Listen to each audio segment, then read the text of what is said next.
వచనాల్ని Ezra భక్తులు చదువుతుండగా వారి హృదయాలు కదిలిపోయినాయి.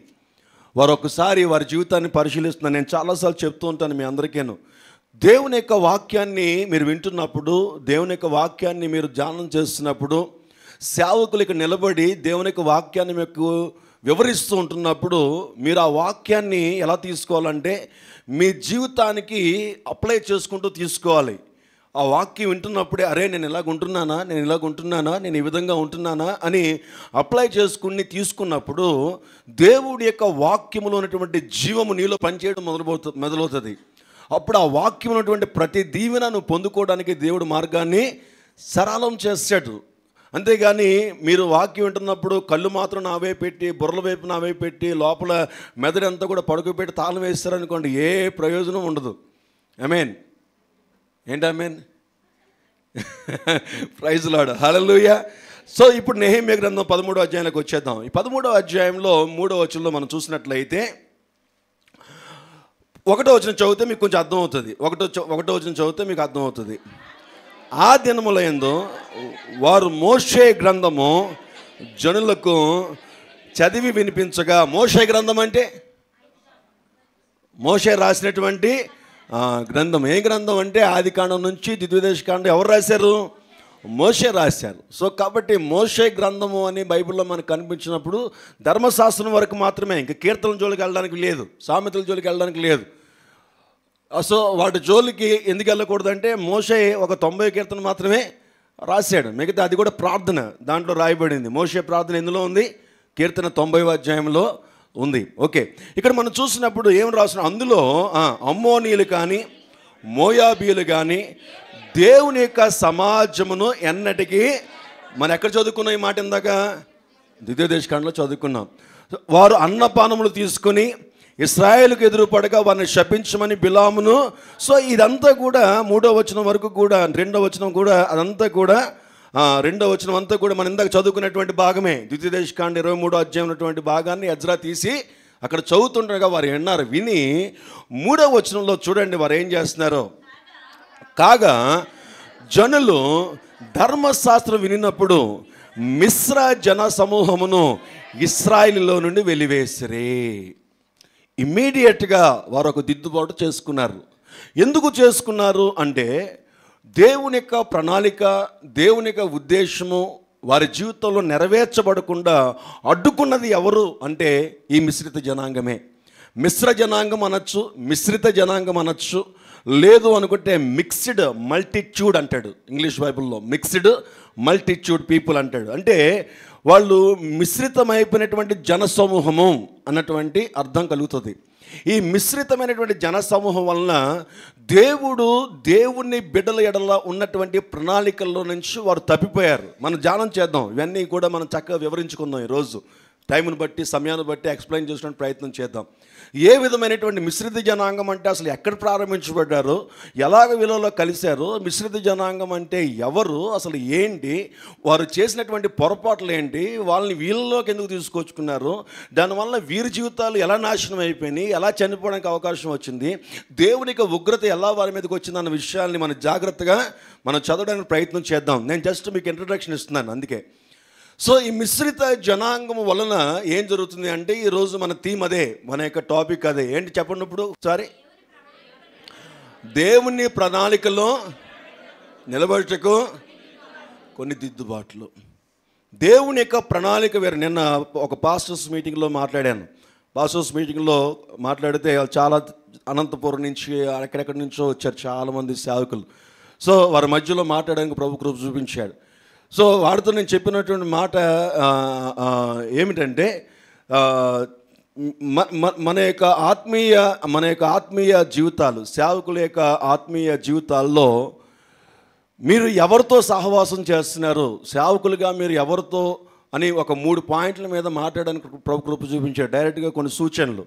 మీరు సహవాసం చేసేటప్పుడు మీ ఆత్మీయ జీవితానికి, మీ స్పిరిచువల్ లైఫ్కి, దేవుడు మీకు ఇచ్చినటువంటి ఆత్మీయ జీవితానికి తక్కువగా ఉన్నటువంటి వారితో ఎప్పుడు కూడా ఫెలోషిప్ చేయొద్దని చెప్పాను. నెంబర్ 1. నెంబర్ 2 ఏం చెప్పానంటే మీరు ఎప్పుడైనా సరే షేర్ చేసుకోవాలనుకున్నా ఒక సేవకులుగా ఏదైనా పరిచర్య గురించి కానీ, సేవా పరిచర్య గురించి కానీ, మందిరాల గురించి కానీ, సంఘ పరిచర్య గురించి కానీ మీకు ఏమైనా డౌట్స్ కానీ, కన్ఫ్యూజన్స్ వస్తే 99% ప్రార్థన చేసి దేవుని దగ్గర తీసుకోండి. ఒకవేళ అంతకీ మీకు కన్ఫ్యూజ్ ఉంటే మీకంటే ఆత్మలో, మీకంటే పరిచర్యలో, మీకంటే వయస్సులో అభివృద్ధి పొందినటువంటి వారిని మాత్రమే సలహా అడగండి అని చెప్పాను. మూడవదిగా మీకంటే ఆత్మీయ జీవితంలో కిందకున్నటువంటి వారు, మీకంటే ఆత్మీయ జీవితంలో బలహీన ఉన్నటువంటి వారితో మీరు ఎక్కువగా ఫెలోషిప్ ఉండడానికి, ఎక్కువగా సహవాసం చేయడానికి, ఎక్కువగా వారిని బండ్లు ఎక్కించుకుని తీసుకెళ్ళడానికి, ఎక్కడ పడితే అక్కడికి వెళ్ళడానికి ప్రయత్నం చేయకండి. అంతకీ అవసరం అనుకుంటే వారిని ఇంకా నేర్పించడానికి ప్రయత్నం చేయండి, కానీ మీతో టైఅప్ అవి తీసుకెళ్ళడానికి ప్రయత్నం చేయకండి. అంటే నిజంగా చాలా సంతోషించారు వారు. ఎందుకంటే అది వాళ్ళు చేస్తుందంతా అదే, వాళ్ళు సేవకులు పడిపోవడం గల కారణం అదే చాలా చోట్ల.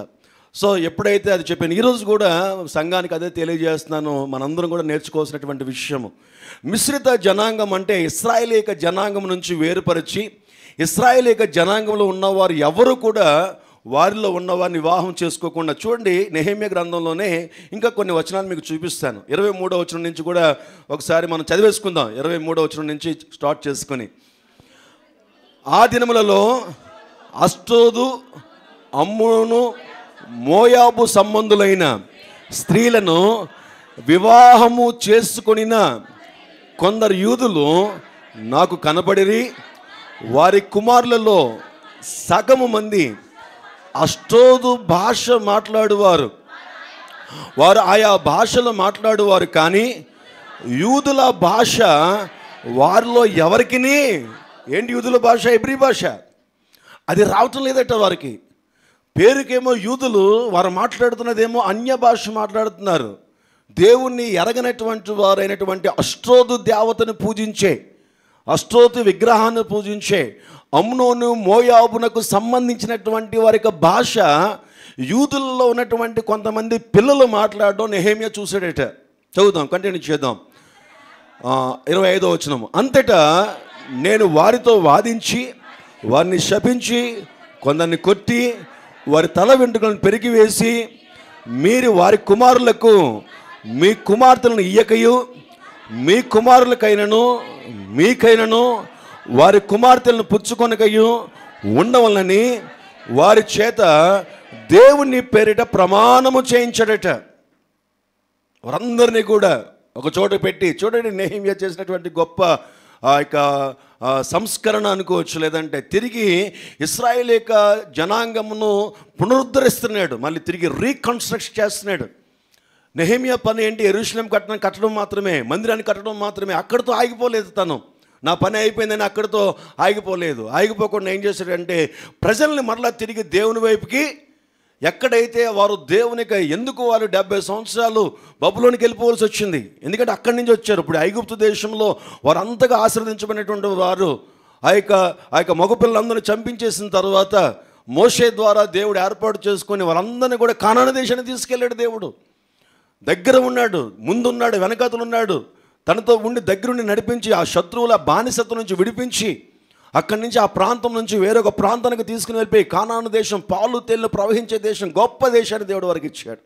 రాజులను ఏర్పాటు చేశాడు, ప్రవక్తలను ఏర్పాటు చేశాడు, యాజకులను ఏర్పాటు చేశాడు. గొప్ప మందిరము సొలొమోను ద్వారా అద్భుతమైనటువంటి మందిరాన్ని కట్టించాడు. సొలొమోనుని అభిషేకించి, సొలొమోను యొక్క జ్ఞానాన్ని అభిషేకించి ఆ ప్రపంచంలో ఉన్నటువంటి రాజులందరూ కూడా యెరూషలేము తట్టు తిరిగేటట్టుగా దేవుడు గొప్ప కార్యాలు జరిగించాడు. వాళ్ళు ఒళ్ళు కొవ్వెక్కిపోయి తల్ల మీను కానకుండా ఉండి చివరికి ఎక్కడికి వెళ్ళిపోయారంటే వారు దేవుని మందిరాన్ని నిర్లక్ష్యం చేసి, దేవుని యొక్క ధర్మశాస్త్రాన్ని నిర్లక్ష్యం చేసి, వాళ్ళ ఇష్టానుసారంగా అమ్మోనీలతోని, మోయాబీలతోని, అష్టోదు దేవతలతోని వారు ఇష్టానుసారంగా వారు తిరుగుతూ చివరికి ధర్మశాస్త్ర విధులను కూడా పక్కన పెట్టేసి దేవుని యొక్క మందిరంలో జరగవలసినటువంటి కార్యక్రమాలు ఏమీ కూడా జరగకుండా వాయిద్యాలు వాయించేవారు రావడం మానేశారు, బలర్పలు ఇచ్చేవాళ్ళు రావడం మానేశారు, యాజకులు బయటకు వెళ్ళిపోయారు. రాజులు సైతము దేవుని యొక్క ధర్మశాస్త్రాన్ని పట్టించుకోవడం మానేసినటువంటి పరిస్థితిని బట్టి దేవుడు ఒక ధర్మశాస్త్రం అనగా క్రమం ఇచ్చాడు. దేవుడు తన ప్రజలకి ఒక ఒక క్రమము, ఒక పద్ధతిని ఇచ్చాడు. తన ప్రజలు ఎలా పడితే అలా ఉండడానికి ఊరుకోడు దేవుడు. ఎందుకంటే మన దేవుడు న్యాయవంతుడు, యథార్థవంతుడు, క్రమమైనటువంటి దేవుడు. ఆమేన్, హల్లెలూయా. ఆయన ఛాలెంజ్ చేసిన దేవుడు. నాలో ఏమైనా పాపం ఉందేమో కనుక్కోండి అని ఛాలెంజింగ్గా నిలబడినటువంటి దేవుడు ప్రభువైనటువంటి యేసుక్రీస్తు వారు. ఆయన్ని అనుసరించినటువంటి బిడ్డలు కూడా ఎలా ఉండాలని కోరుకుంటాడంటే ఎవరు కూడా ఏలు పెట్టి చూపించడానికి వీలు ఉండకూడదు అంటారు. చూడండి, కొంతమంది తల్లిదండ్రులు అంటారు కదా, ఒరే నా పేరు తీసేవారు, మా తాత పేరు తీసేవారు అంటారు. అంటారా? ఈరోజు మన అబ్రహం తాత పేరు తీసేయకూడదు ఎవరం కూడా. ఆమేన్, ప్రైజ్ లార్డ్, హల్లెలూయా, హల్లెలూయా. అన్నిటికంటే ముఖ్యంగా యేసుక్రీస్తు పేరు తీయడానికి వీలు లేదు. ఆయన నామము అవమానించబడకూడదు. నేనెంపుడు పెట్టి, అందుకని దేవుడు క్రమాన్ని పెట్టాడు, ఒక పద్ధతి పెట్టాడు, ఒక సిస్టమ్ పెట్టాడు. అది నాన్న ఓల్డ్ టెస్ట్మెంట్లో ధర్మశాస్త్రం అయితే, న్యూ టెస్ట్మెంట్లో సంఘ పత్రికలన్నీ కూడా క్రైస్తవ సంఘానికి ఒక రూట్ మ్యాప్. ఒక విధంగా చెప్పాలంటే, అక్రమం చేయవర్లారా మీరెవరో నాకు తెలియదు అంటే ఒక రోజు వచ్చేటప్పటికి క్రమమైనటువంటి జీవితము. ఎప్పుడైతే వారు ఆయన్ని విడిచిపెట్టేశారో, వారు నాశనానికి, శత్రు రాజులకి దేవుడు అప్పగించేశాడు, నెబుకద్నెజరుకి. అనేకమైనటువంటి సంవత్సరాలు వారు బానిసత్వంలోకి ఉన్న తర్వాత దేవుని యొక్క ఉద్దేశాన్ని బట్టి, కృపను బట్టి దేవుడు ఎక్కువ కాలం శ్రమలకి విడిచిపెట్టాడు. వారి బిడ్డల్ని విడుదల కూడా ఇస్తాడు. అలా విడుదల చేసిన తర్వాత, వచ్చిన తర్వాత మరలా తిరిగి దేవుడు ఎజ్రాని ఏర్పాటు చేసుకొని అదే ధర్మశాస్త్రాన్ని చదివిస్తున్నప్పుడు వాళ్ళ పొరపాట్లు వారికి అర్థమైనవి, వాళ్ళు చేసిన మిస్టేక్స్ అర్థమైనవి. ఏంటి ఆ మిస్టేక్ అంటే, ఇదిగో అష్టోదు, అమ్మోను, మోయాబు సంబంధులను వివాహము చేసుకున్నారు. ఇప్పుడు కూడా ప్రజెంట్ కూడా వాళ్ళు అదే వివాహాలతో, అదే బిడ్డలతో వచ్చారు. వాళ్ళు వచ్చినప్పుడు కూడా అలాగే వచ్చారు. పారసీకులను వివాహం చేసేసుకున్నాడు, మోయాబీలను, బబులోను ప్రాంతాలను వివాహం చేసుకున్నారు. ఆ బిడ్డలతో కలిసి ఆ యొక్క వివాహాలు చేసుకుని అక్కడ సంబంధించిన బిడ్డలు కన్నారు. చూడండి, చాలామంది ఫారెన్ కంట్రీ తర్వాత అక్కడ పిల్లలకి అంటారు, అడికి వచ్చిన తర్వాత రే పప్పు వేసుకోరంటే వాట్ పాప్ అంటాడు. ఆడి పప్పు అంటే తెలియదు, ఏం తెలియదు ఆడికి. వాట్ పప్పు అంటాడు, మనం తిడుతున్నాడేమో అనుకుంటాం. ఆడికి అసలు అర్థం అది. అమ్మమ్మ తాతది సంగతి చూడాలి. ఇంకెవరే ఏడు రాడు ఏదో మాట్లాడుతున్నాడు రా, ఏడో తెలుగు నేర్పించలేదు రా ఆడికి అన్నట్టు ఉంటుంది. ప్రైజ్ లార్డ్, ఆమేన్, హల్లెలూయా. అంటే మా పిల్లలు తమిళనాడు వెళ్తూ ఉంటుంది, అలా ఉంటుంది. బాబీ బీజే తమిళనాడు అంటే మా పాస్టర్ పిల్లలు అందరూ కూడా తమిళియన్, తెలుగు అసలు మొక్క రాదు, అదేటో తెలియదు. మాకు అలాంటివి తమిళియన్స్ ఇచ్చాడు. మాకు చాలాసార్లు నాకు తెలిసేటంటే తమిళియన్స్, తెలుగు మాట్లాడే తమిళియన్స్ తెలుసు నాకు చాలామంది. ఎలాంటి వంశాన్ని ఏరుకోరి ఇచ్చాడంటే, మాకు తెలుగు ఒక మొక్క రానటువంటి ద్రావిడ్ని ఇచ్చి పడేశాడు మాకు, ద్రావిడ వంశం అంతా కూడా. Praise lord. ఆడికి వెళ్ళిన తర్వాత ఈ పాప కొంచెం పర్లేదు, కానీ బాబుగాడు పెద్ద క్వశ్చన్తో ఉంటాడు అక్కడ. వాళ్ళు మాట ఒక్క మొక్క అర్థం అవ్వట్లేదు, ఏటి మమ్మీ అంటూనే ఉంటాడు. వాళ్ళ దగ్గరికి వెళ్ళకుండా. పాప పర్లేదు, కొంచెం మాట్లాడేస్తుంది. అంటే భాష మనకి అర్థమవుతుంది, కొన్ని భాషలు మనకు అర్థం. ఇక్కడ వీళ్ళు యూదులై ఉండి, వాళ్ళు హెబ్రీ భాష మాట్లాడే వాళ్ళు ఉండి, హెబ్రీలుగా ఉన్నటువంటి వారు అమ్మోనీ భాష మాట్లాడుతున్నారు, బబులోని భాష మాట్లాడుతున్నారు. వాళ్ళ పిల్లలకి హెబ్రీ భాష రావట్లేదు, యూదుల యొక్క భాష వాళ్ళకి తెలియటం లేదు అన్నటువంటి పరిస్థితి అక్కడ చాలా వేదన కలిగించింది. చూడండి, 26వ వచనంలో మనం చూసినట్లయితే, ఇటు కార్యములు జరిగించి ఇశ్రాయేలు రాజైన సొలొమోను పాపము చేయలేదా?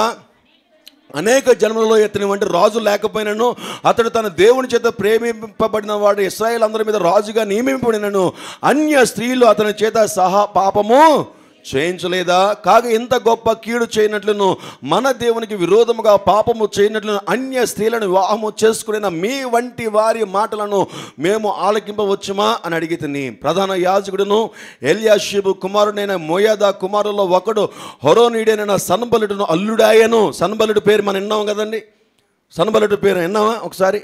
ఈ సన్బలుడు ఇశ్రాయేలుకి సహాయకులుగా ఉన్నాడా, వ్యతిరేకంగా ఉన్నాడా? యూదుల్లో ఒకడేమో ఏం చేశాడంటే సన్బలుడికి అల్లుడైపోయాడట. సన్బలుడి యొక్క కుమార్తెని పెళ్లి చేసేసుకున్నాడు. ఈ రోజున చాలామంది క్రైస్తవ తల్లిదండ్రులు ఏదో విధంగా పెళ్ళి అయిపోవాలంతే పిల్లలకి. నా కూతురికి పెళ్ళి అయిపోవాలి, నా కొడుకు పెళ్ళి అయిపోవాలి, అది ఎటువంటి వాడైనా పర్వాలేదు, పెళ్ళి అయిపోవాలంతే. ముందు ఇంట్లోంచి బయటకు పంపించాలి, తోసేయాలి బయటకు, అంతే. ఏదో విధంగా పెళ్ళి అయిపోవాలి. జాగ్రత్త నా ప్రియ దేవుని సంగమా. దేవుని యొక్క వాక్యం చెప్తుంది, ఇదిగో మనకి చరిత్ర ఉంది, జరిగిపోయినటువంటి సంఘటనలు ఉన్నాయి. సొలొమోను సైతము దేవుడు పెట్టిన ద్వితీయోపదేశ కాండంలో, లేదంటే న్యాయాధిపతుల గ్రంథంలో, నిర్గమ కాండంలో దేవుడు పెట్టిన నియమమును అటు అతిక్రమించినందువలన వారి యొక్క పిల్లలు సంతానము నాశనం అయిపోయారు. వారి సంతానము దేవుని యొక్క ప్రణాళికలో ఉంది. దావీదు యొక్క ప్రణాళిక, ఆ యొక్క ఆశీర్వాదంలో నీ పిల్లల్ని ఆశీర్వదిస్తానన్నాడు. కానీ సొలొమోను దగ్గరికి వచ్చేటప్పటికి ఆశీర్వాదం సంపూర్ణంగా తగ్గిపోయింది. దేవుని యొక్క ప్రణాళికలో నుంచి వారు తప్పిపోయారు. సంఖ్యాకాండంలో మనం చూస్తే కొంచెం వివరించుకుందాం దాన్ని మనం టైంని బట్టి. నిర్గమకాండం చూద్దాం ఒకసారి. నిర్గమకాండం 12వ అధ్యాయంలో చూస్తే మనకి ఎక్కడి నుంచి ప్రారంభమైంది అన్నటువంటి విషయాన్ని మనకు కనిపిస్తుంది. చాలా విషయాలు ఉన్నాయి, కానీ నేను నిర్గమకాండం నుంచి మీకు ప్రారంభిస్తాను. నిర్గమకాండంలో ఏం జరిగిందంటే, నిర్గమము జరిగింది. నిర్గమము అంటే వారికి విడుదల కలిగినప్పుడు మోషే ద్వారా దేవుడు గొప్ప విడుదల దయచేశాడు. వారికి విడుదల దయచేసిన తర్వాత వారు చక్కగా దేవుని యొక్క ఉద్దేశాన్ని బట్టి వారు బయటకు వచ్చారు. బయటకు వచ్చిన తర్వాత నిర్గమకాండం 12వ అధ్యాయము 35వ వచనం నుంచి చూద్దామా ఒకసారి.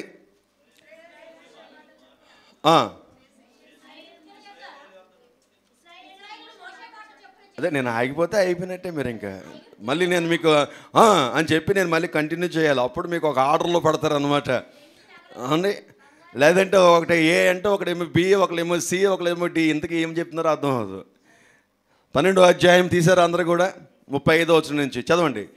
ఇశ్రాయేలీయులు మోషే మాట చొప్పున చేసి ఐగుప్తీయుల యొద్దను వెండి నగలను, బంగారు నగలను, వస్త్రములను అడిగి తీసుకొనిరి.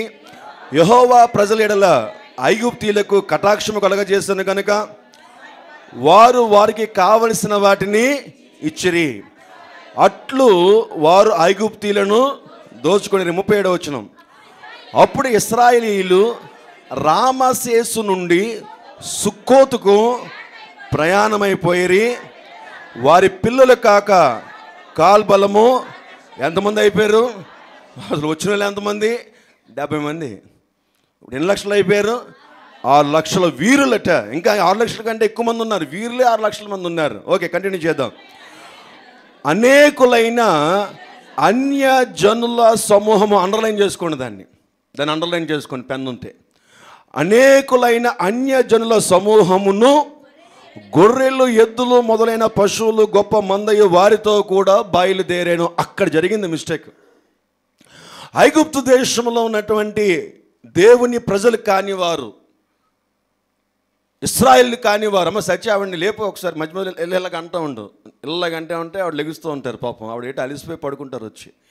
సో ఇక్కడ జాగ్రత్తగా గమనించినట్లయితే ఇశ్రాయేల్ యొక్క 12 గోత్రములకు కానివారు ఐగుప్తు దేశం నుంచి దేవుడు వారిని విడిపించిన తర్వాత వారితో పాటు కలిసి వచ్చేసారట.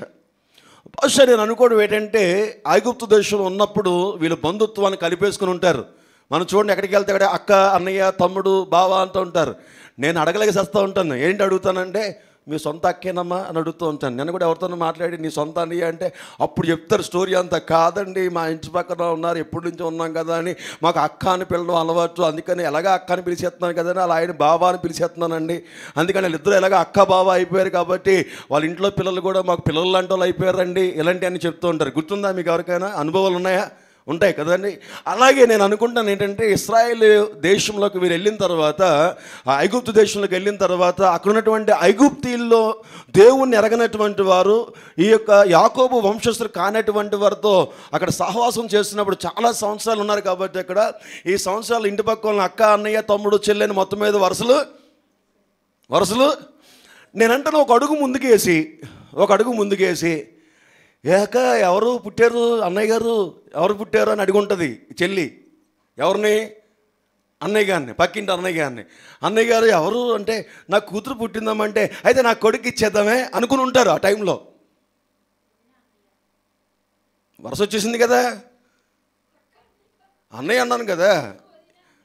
నేనేమన్నాను ఇక్కడ? ఈవిడ వెళ్ళి పక్కింటి వాళ్ళు అన్నయ్య గారు అంటున్నారు. అవునా? అన్నయ్య గారు అంటే వాడికి ఏమైపోయింది? పుట్టినటువంటి అమ్మాయి మేనగోళ్ళు అయిపోయిందా లేదా? కొడుకు వరుస అయిపోయిందా లేదా? ఈ వరుసలతో మాట్లాడతారు కొంతమంది చాలా జాగ్రత్తగా. అన్నయ్య గారిని పిలిచామంటే కొంచెం మనం ఆలోచించాలి ఒకసారి.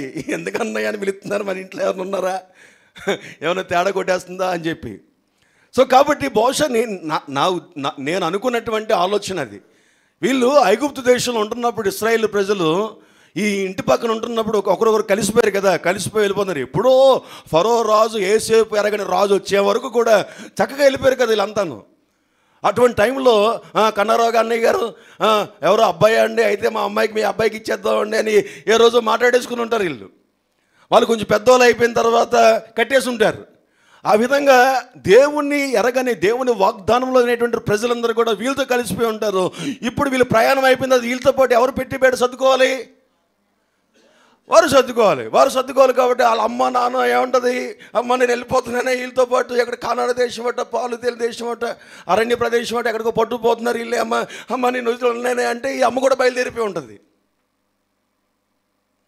వాళ్ళ నాన్న కూడా బయలుదేరిపోయి ఉంటాడు. అరే అమ్మ నాన్న వెళ్ళిపోతున్నారు, నేను ఎక్కడికి వస్తుంటే తమ్ముడు కూడా బయలుదేరిపోయి ఉంటాడు. మనలో మనమాట ప్రాక్టికల్గా ఆలోచిస్తే కాదంటారా? కాదనడానికి అవకాశం లేదు. సో ఇక్కడ మన జాగ్రత్తగా మనం చూసినట్లయితే అలాగా వారు బయలుదేరిపారు. ఇప్పుడు అసలు ఏం జరిగిందో చూద్దాం. వాళ్ళు అలాగ వెళ్ళినందువలన ఏం జరిగింది, అలాగ వెళ్ళినందువల్ల ఎటువంటి ప్రాబ్లం జరిగింది, అలాగ మిశ్ర జనాంగము మిక్స్డ్ మల్టిట్యూడ్ పీపుల్ వాళ్ళలో కలిసిపోవడం వల్ల ఏం జరిగింది అని చూస్తే సంఖ్యాకాండానికి వెళ్దాం మనం ఒకసారి. నెంబర్స్ సంఖ్యాకాండంలో మనం చూస్తే భయంకరమైనటువంటి పరిస్థితులు మనకు కనిపిస్తాయి. అక్కడ 11వ అధ్యాయంలో మనం చూస్తే, సంఖ్యాకాండము 11వ అధ్యాయంలో మనం చూస్తే అసలు దేవునికి ఎందుకు అంత కోపం వచ్చింది, ఎందుకు వీళ్ళు చేశారనేది మనకు తెలుస్తుంది. 11వ అధ్యాయం తీసారా అందరు కూడా? 4వ వచనం చదువుదాం గట్టిగా. వారి మధ్యనున్న మిశ్రిత జనము మాంసాపేక్ష అధికముగా కనపరచుగా. ఆగుదాం ఒకసారి. మాంసాపేక్ష ఎవరికి వచ్చింది? యాక్చువల్గా ఇశ్రాయేలీలు బాగానే ఉన్నారు. 12 గోత్రాల యొక్క 6 లక్షల పైన, పంచుమించుగా 12 లక్షలు అనుకోవచ్చు. 6 లక్షలు వీరులే ఉన్నారు. అన్ని లక్షల మంది అయినటువంటి ఇశ్రాయేలు ప్రజలు దేవుడు ఏం చెబితే అది, మోషే ఏం చెబితే అది ఫాలో అవుతున్నారు. ఇక్కడ కనపడుతున్నటువంటి అంశాన్ని బట్టి ఆ దినాన మాంసాపేక్ష, లేదంటే నాకు మాంసం కావాలి. వాళ్ళు ఏమి ఇచ్చారు దేవుడు? అప్పటి వరకు మన్నాను ఇస్తున్నాడు. కొత్తిమీరలాగా ఉంటుందట తెల్లగాను. పొద్దున్న లెగిస్తే మంచులో కురుస్తుంది. అది మంచులో కురిచిన వెంటనే వాళ్ళు తీసుకొని చక్కగా పట్టుకొని తినాలి. అదే వాళ్ళ ఆహారం, ఇంకేం లేదు. పొద్దున్న లెగిస్తే మధ్యాహ్నం సాయంత్రం కూడా అదే వారికి ఆహారం. కడుపు నిండా ఉండేది, మంచిగా ఉండేది, చక్కగా మంచి ఆహారం పెట్టేవాడు. ఈ మిశ్రిత జనాంగం ఏం చేశారంటే, ఇదేదో అన్నం అంట, ఇదేదో పెడుతున్నారు. ఏం దేవుడు మీ దేవుడు? ఐగుప్తు దేశంలో నీకు గుర్తుందా? నీ కూతురిని పెళ్లి చేసుకున్న తర్వాత మా ఇంటికి తీసుకొచ్చావా? మా ఇంటికి తీసుకొచ్చిన తర్వాత నీకు ఏ వండి పెట్టాను? మాంసం వండి పెట్టానా లేదా? ఇప్పుడు నేను మీ ఇంటి మీ పేరు బట్టి మీతో వచ్చేస్తున్నానా? మీ దేవుని పట్టుకొని ఇదేంటి ఇది పెడుతున్నావు ఏంటి? అడుగు వెళ్ళి ఎవరిని అడగమంటావు? ఉండే అంటే లేదు అడుగు ఉండు. మోషే అక్కడ మామూలుడు కాదు, ఎటకిచ్చేస్తాడు. ఉండు అంటే ఏం పర్లేదు అడుగు అంటే, మోషే గారు మాకు ఇదేనా మాంసం లేదా అని చెప్పి మోషే మీద సనుక్కోవడం మొదలుపెట్టారట. మోషే మీద సనుక్కోవడం గల కారణం ఎవరు వచ్చారు? మిశ్రిత జనాంగము, దేవుని ప్రజలకు కాదు. చూడండి 4వ వచనం మళ్ళీ చదువుదాం. వారి మధ్యనున్న మిశ్రిత జనము మాంసాపేక్ష అధికముగా కనపరచగా ఇశ్రాయేలీయులను మరలా ఏడ్చి, మాకెవరు మాంసం పెట్టెదరు?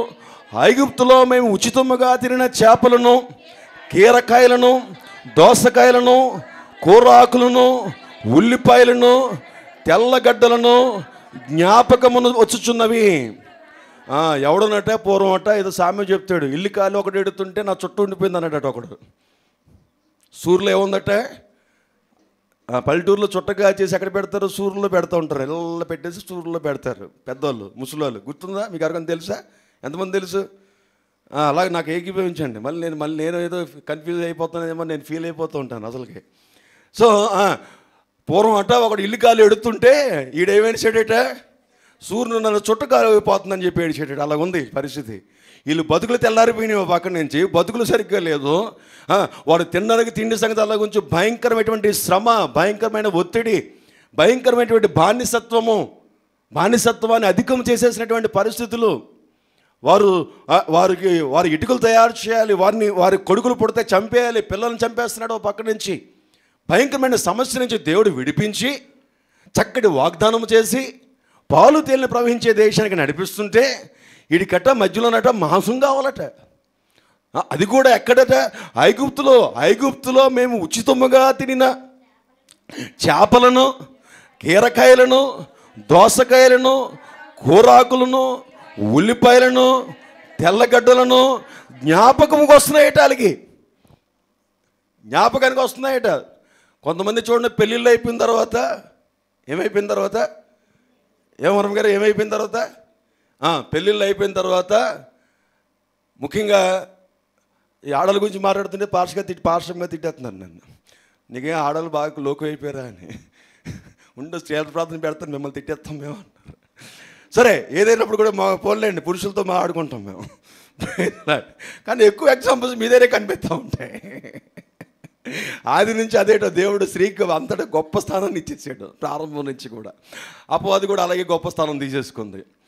పెళ్ళిళ్ళు అయిన తర్వాత ఈ యొక్క అత్తగారు ఇళ్ళకి వెళ్ళిన తర్వాత పాపం హస్బెండ్ బాగానే చూస్తాడు, కానీ వీళ్ళు ఎవరు గుర్తొస్తారంటే తల్లిదండ్రులు గుర్తొస్తారు. ఏంటి తల్లిదండ్రుల ప్రేమ ఎవరైనా ఇవ్వగలరా? మనలో మనమాట సరదాగా మాట్లాడుకుందాం, గొడవద్దు.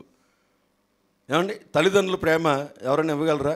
ఇప్పుడు మా పిల్లలు ఉన్నారనుకోండి, అవసరమైతే ఈ వయసులో కూడా ఎత్తుకుంటాం. ఆ వయసులో ఆడికి రోజు తినిపిస్తూ ఉంటారు పాస్టర్ గారు. ఏమండి అప్పుడప్పుడు మమ్మీ నాకు అంటే దానా అని తినిపిస్తూ ఉంటారు. మరి నాకు అంటుంది, నాకు తినిపిస్తాను, నాకు నేను వెళ్తాను, నాకు తినిపిస్తాను, నీకు పెట్టనంటారు ఒక్కొక్కసారి. సో ఇలాగా తల్లి ప్రేమ తండ్రి ప్రేమ వేరు. వాళ్ళు ఏమన్నా ఎక్కడైనా ఏదైనా ప్రాబ్లం అయిందనుకోండి విలువెల్లు ఆడిపోతాం, పరిగెడతాం, స్పాట్లో పరిగెడుతూ ఉంటాం. ఈ తల్లిదండ్రుల ప్రేమ ఎవరు ఇవ్వలేరు. ఇప్పుడు పెళ్ళయి ఒక భర్తని వివాహం చేసుకుని అత్తారింటికి బయలుదేరుతుంది ఎవరు? అమ్మగారు. ఇప్పుడు అక్కడికి వెళ్ళిన తర్వాత ఇది మా అమ్మ ఇంట్లో అయితేనే, మా అమ్మ అయితేనా ఏంటో, ఈ కూరలు ఏంటో, ఇక్కడ ఏంటో, వీళ్ళు పొద్దున్నే లేపేస్తున్నారు ఏంటి వీళ్ళు. మా ఇంట్లో అయితే మా అమ్మ 10 గంటలకు అయినా సరే లేకపోతే నన్ను, నీ మోకం చల్లకుండా, నీ వాతావరణం మారిపోయింది, నీ పద్ధతి మారిపోయింది, నీ వయసు మారిపోయింది, నీకంటూ ఒక కుటుంబం రాబోతుంది, నీకంటూ పిల్లలు రాబోతున్నారు, ఇంకా 10 గంటలకే. కొంతమంది అంటారు మా నాన్న అయితే నా కాలు కింద పెట్టకుండా చూసేటట. వాళ్ళ నాన్నట ఆవిడనట్ట ఎలా చూసాడట? కాలు కింద పెట్టకుండా చూసాడట. ఇక్కడైతే ఈ కాలు అసలు పైకే లేకట్లేదట. భయంకరమైన పరిస్థితులట. ఇక్కడ జాగ్రత్త గమనించండి, ఉన్న స్థితిలో దేవుడు ఎలా నడిపిస్తున్నాడో చూసుకోవాలా, రాని దాని గురించి విచారిస్తూ ఉండాలా. నేను జాగ్రత్త గమనించండి, ఎక్కువ శాతం మనం వేదన పడేది అదే. ప్రస్తుతం మన బతుకులు ఏంటి, ప్రస్తుతం మన పరిస్థితులు ఏంటి, ప్రస్తుతం మనం ఎలాంటి బ్రతుకులు బ్రతుకుతున్నాం, ఎలాంటి పరిస్థితుల్లో మనం వెళ్తున్నాం అన్నది ఆలోచించుకోకుండా ఎప్పుడో మా తాతలు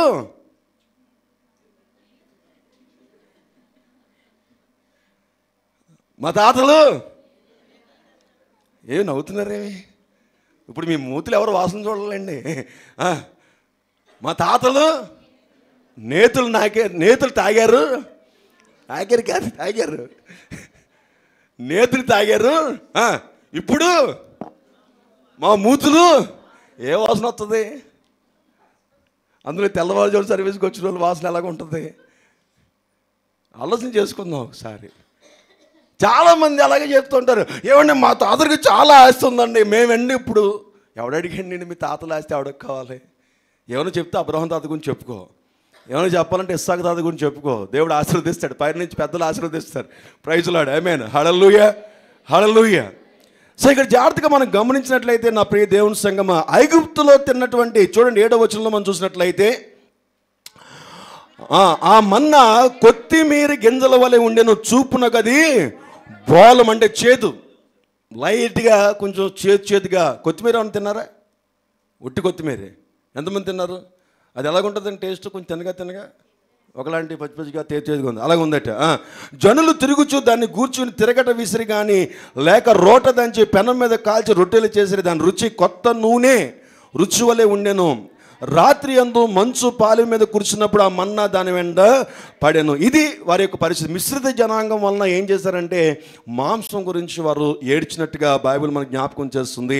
చూడండి 18వ వచనంలో మనం చూసినట్లయితే, 18వ వచనంలో, నీవు జనులను చూచి ఇట్లనుము. అగండి 10వ వచనంలో మనం చూస్తే, జనులు తమ కుటుంబంలో ఎవరి గుడారపు ద్వారం వద్ద వారు ఏడవగా మోషే వినెను, యెహోవా కోపము బహుగా రగులుకొనెను, వారు ఏడ్చుట మోషే దృష్టికి చెడ్డదిగా ఉండెను అన్నాడు. ఇప్పుడు దేవుని కోపానికి, నడిపిస్తున్నటువంటి సేవకుని కోపానికి కారణము ఇశ్రాయేలీలా, మిశ్రిత జనాంగమా? మిశ్రిత జనాంగం. మిశ్రిత జనాంగం పెట్టినటువంటి పుల్ల మొత్తం ఇశ్రాయేల్ అందరి మీదకి కూడా దేవుని కోపము, మోషేకు కోపం కూడా, నడిపిస్తున్నటువంటి నాయకుడికి కోపం వచ్చేసింది, అలాగే నడిపిస్తున్నటువంటి దేవునికి కూడా కోపం. జాగ్రత్తగా గమనించండి, దానివల్ల ఏం జరిగింది?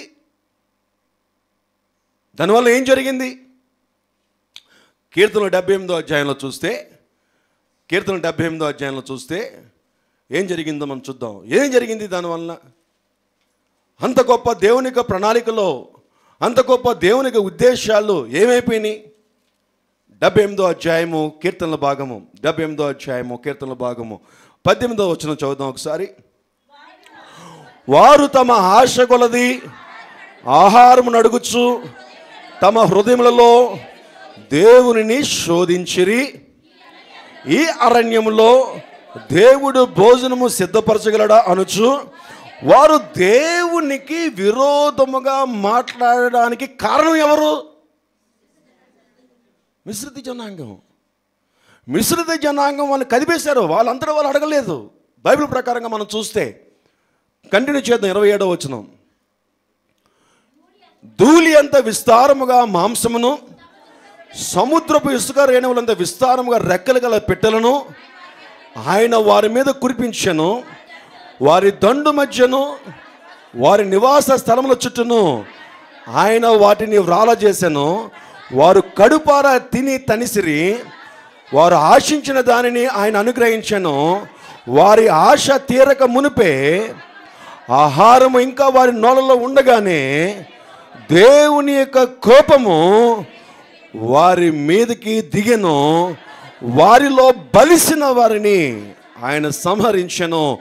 ఇశ్రాయేలీలో యవ్వనులు కూల్చాను. ఏమంటే ఇంతమంది సంహారము జరగడానికి ఎప్పుడు జరిగింది? దేవుడు వారిని విడిపించిన తర్వాత, వాగ్దానము చేసిన తర్వాత, దేవుడు తన ప్రణాళికలో తన బిడ్డలను నడిపిస్తున్నటువంటి సమయంలో, దేవుడు గొప్ప ప్రణాళికలో, ఉన్నతమైన ప్రణాళికలో, ఉన్నతమైన ఉద్దేశము కలిగి పాలు తేనె ప్రవహించే దేశాన్ని తీసుకెళ్ళి అక్కడి నుంచి సియోను పట్టణమును కట్టి, యెరూషలేము పట్టణమును కట్టి, అక్కడ దేవుడు తన ప్రజలను గొప్పలుగా రాజులుగా ఏర్పాటు చేయని ఒక ఉన్నతమైన ప్రణాళికతో దేవుడు వారిని నడిపిస్తుంటే, వారితో ఉన్నటువంటి మిశ్రిత జనాంగమును వారిలో కలిపేసుకునే వాళ్ళు ఆ మిశ్రిత జనాంగము చెప్పినటువంటి పరిస్థితిని వారు ఖండించకుండా, గద్దించకుండా, వారిని ఆపకుండా ఆ మాటను వీరు పట్టుకొని వీరు దేవుని దగ్గర, మోషే దగ్గర ఏడుస్తూ అడుగుతుంటే దేవునికి, మోషేకి కోపం వచ్చిందట. కోపం వచ్చి వారు అడిగింది ఇచ్చాడా లేదా? వారిని అడిగింది ఇచ్చాడా లేదా? ఇచ్చాడు. కానీ ఆ ఇచ్చినటువంటి ఆ దీవెన, ఇచ్చినటువంటి ఆశీర్వాదం వారికి ఏం కలిగింది? దుఃఖము కలిగింది, వేదన కలిగింది. కుటుంబంలో వేదన, రోదన ప్రారంభమైంది. ఏమండి, యవ్వనస్తులు అందరూ ఇంట్లో చచ్చిపోతే ఎలాగుంటుందండి? ఆ తల్లిదండ్రులకు ఎలాగుంటుంది? యవ్వన బలమంతా కూడా కూలిపోయింది ఆ రోజున. బలిసిన వారు అనగా యుద్ధ నైపుణ్యత కలిగినటువంటి మంచి వీరులుగా ఉన్నటువంటి కుటుంబాలన్నీ కూడా అకస్మాత్తుగా చనిపోయారు, మరణించేశారు. కొరింథీ పత్రికలు చూడక్కర్లేదు కానీ వారు సనుగిరి, ఆ సనుగుట వలన అనేక మంది సంహరించబడ్డారు. కొన్ని వేల మంది చనిపోయారు ఆ రోజున. నేనంటాను, దేవుని యొక్క ప్రణాళికలో వెళ్ళిపోతున్నటువంటి వారి ఆ ప్రణాళికలు పాడైపోవడానికి, ఆ ప్రణాళికలో వారు వెళ్ళకపోవడం గల కారణం ఎవరు? మిశ్రిత జనాంగం అనగా దేవుని ప్రజలు కానివారు, దేవుని యందు విశ్వాసము లేనటువంటి వారు, దేవుని యందు భయభక్తులు లేనటువంటి వారు, దేవుడు అంటే ఏంటో తెలియనటువంటి వారు, నిజ దేవుడు ఎవరో అంగీకరించినటువంటి వారిని. మరి ప్రియ దేవుని సంగమా, నువ్వు ఎప్పుడైతే నీ కుటుంబంలోనికి రాణిస్తావో నీకు శ్రమ, నీకు వేదన, నీకు దుఃఖము రావడానికి ఎక్కువ శాతం అవకాశం ఉంది. కాబట్టి నెహెమ్యా ఏం చేశాడంటే, ఇదిగో ఇప్పుడు వెంటనే మీరు ఏం చేయాలంటే, ఎవరెవరైతే పాలస్తీనా వారు ఉన్నారో, పారసీక దేశస్తులు ఉన్నారో, ఎవరైతే బబులోనీలు ఉన్నారో, ఎవరెవరైతే అమ్మోనీలు ఉన్నారో, ఎవరెవరైతే మోయాబీలు ఉన్నారో, ఎవరైతే వివాహాలు చేస్తున్నారో, ఇదిగో చాలామంది ఎబ్రి భాష మాట్లాడటం లేదు, మీరందరూ కూడా ఇమ్మీడియట్గా రిలీజ్ అవ్వండి అని అనౌన్స్మెంట్ చేశాడు. కొరింథీయులు రాసిన పత్రికలో మనం చూస్తే 2 కొరింథియన్స్లో చాలా క్లియర్గా నూతన నిబంధనలు సంఘాల్లో రాసినటువంటి పత్రికలను మనం చూసుకొని మనం ముందుకు వెళ్ళడానికి ప్రయత్నం చేద్దాం. త్వరగా చూసుకుందాం. 2 కొరింథీయులు రాసినటువంటి పత్రిక భాగము 6వ అధ్యాయంలో మనం చూసినట్లయితే 2 కొరింథియన్స్ 6th చాప్టర్లో మనం చూస్తే 14వ వచనం నుంచి, మీరు అవిశ్వాసులతో జోడుగా ఉండకూడి అని చెప్తున్నాడు. చాలా క్లియర్గా, చాలా స్పష్టంగా నూతన నిబంధనల సంఘంతో మాట్లాడుతున్న మాట. సంఘముతో, కొరింథీ సంఘముతో యేసుక్రీస్తుని అంగీకరించిన తర్వాత, యేసుక్రీస్తుని నువ్వు అంగీకరించే ఒక క్రమమైన పద్ధతిలో బైబిల్ ప్రకారంగా, వాక్య ప్రకారంగా నీ జీవితాన్ని కొనసాగిస్తూ, భయముతో, భక్తితో ఆదివారము దేవుని సన్నిధికి, శుక్రవారం దేవుని సన్నిధికి, ఉపవాస ప్రార్థనలకు దేవుని సన్నిధికి వెళుతూ, దేవుని యొక్క వాక్యాన్ని వింటూ, దేవుని యొక్క వాక్యంలో నీ జీవితాన్ని మార్చుకుంటూ, మరల్చుకుంటూ, నీకున్నటువంటి పాప జీవితం నుంచి మంచి జీవితంలోకి, పవిత్ర జీవితంలోనికి, దేవునికి ఇష్టమైన జీవితంలోకి మార్చుకుంటూ వెళ్తున్నటువంటి నీ జీవితంలోనికి, నీ బ్రతుకులోనికి, నీ ప్రయాణంలోనికి, నువ్వు ఎవరి ప్రయాణంలో ఉన్నావు? దేవుని యొక్క ప్రణాళికలోకి వచ్చేసావు. నువ్వు దేవుని యొక్క ఉద్దేశాలకు వచ్చేసావు. నేను అంచెలంచెలుగా దేవుడు దీవించబోతున్నాడు. అంచెలంచెలుగా దేవుడు పైకి తీసుకెళ్ళబోతున్నాడు. నీ బ్రతుకుల్లో దేవుడు గొప్ప కార్యాలు చేయబోతున్నాడు. పరలోకపు ఆశీర్వాదములన్నీ కూడా యేసు క్రీస్తు ద్వారా నీకు స్వాధీనపరచడానికి దేవుడు స్వార్థం నీకు ఇచ్చి, అంగీకరింపచేసి, సంఘాన్ని ఇచ్చి, పరిచర్నిచ్చి, వాక్యమునిచ్చి, సేవకులనిచ్చి నీ జీవితాన్ని మరల్చుకుంటున్నాడు ఆయన. నువ్వు వాగ్దాన సంబంధమైనటువంటి పుత్రులవి, బిడ్డలవి. దేవుని యొక్క ఆశీర్వాదంలో వెళుతున్నావు. దేవుని యొక్క నెమ్మదిలో వెళ్తున్నటువంటి నీవు లోకానుసారంగా ఉన్నటువంటి వారు, దేవుడంటే భయభక్తులు లేనటువంటి వారు, ఆదివారము దేవుని మందిరానికి విలువ ఇవ్వనటువంటి వారు, శుక్రవారం దేవుని మందిరానికి విలువ ఇవ్వనటువంటి వారు, దేవుని యొక్క వాక్యానుసారంగా వారి జీవితాన్ని సమర్పించుకునేటువంటి వారితో నువ్వు బంధుత్వాలు కానీ, స్నేహాలు కానీ పెట్టుకున్నట్లయితే వారి దగ్గర నుంచి నీవు దేవుని యొక్క ప్రణాళికల నుంచి బయటికి వెళ్ళిపోతావని దేవుడు గద్దిస్తున్నాడు. నా ప్రియ దేవుని సంగమా, దేవుని ప్రణాళికలో నుంచి, దేవునికి ఉద్దేశాల నుంచి నువ్వు ఎప్పుడు వెళ్ళిపోతావంటే, దేవుని ఆత్మ నీలో ఉంది కాబట్టి, దేవుడు తన ఆత్మతో నడిపిస్తున్నాడు కాబట్టి, నువ్వు తప్పిపోయినా నీలో ఉన్న పరిశుద్ధాత్ముడు పైకి లేపుతాడు. బట్ నీ అంతటి నువ్వు తప్పిపోకుండా, నీ మనసును బట్టో, నీకున్న పరిస్థితులను బట్టి తప్పిపోకుండా, దేవుణ్ణి ఎరగనటువంటి వారు నేను వంకర మార్గంలో నడిపించడానికి నేను ప్రోత్సహించినప్పుడు, నేను మోటివేషన్ చేసినప్పుడు నువ్వు తప్పిపోతే దేవునికి కోపం వస్తుంది. జాగ్రత్త, దేవునికి కోపం వస్తుంది. ఆయన ప్రణాళికలో నుంచి నువ్వు తప్పిపోవడానికి దేవుడు అనుమతినిస్తాడు. పాత నిబంధనలో అయితే వారు మరణానికి దేవుడు అవకాశం ఇచ్చాడు. నూతన నిబంధనలో అయితే పాపపు బ్రతుకు